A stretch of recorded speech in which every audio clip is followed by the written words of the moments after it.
ওনাকে কয়লা চোর বলছে, ওনাকে বালি চোর বলছে, ওনাকে গরু চোর, শিক্ষা চোর, রেশন চোর, চাল গম চোর, সব চোর বলছে। তারপরেও আমি একটা জিনিস এখন অবধি বুঝতে পারলাম না, ডিফরমেশন কেস কেন উনি করলেন না মানুষগুলোর এগেনস্টে, বা মানুষগুলোর এগেনস্টে কেন এফআইআর করলেন না?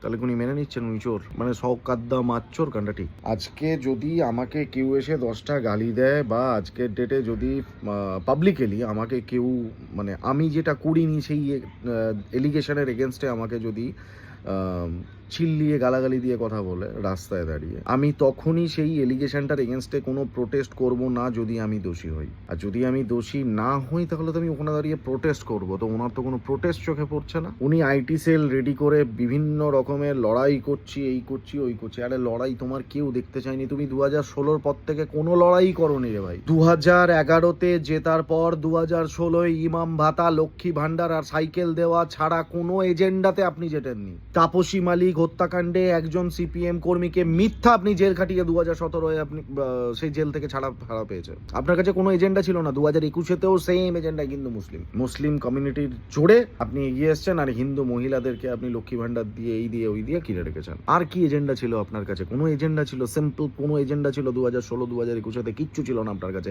2021-এ মানুষ শুধু ভরসা পায়নি কারোর ওপর, তার জন্য 2021-এ পাল্টি খায়নি, নাহলে 2021-এ আপনার গল্প শেষ হয়ে যেত।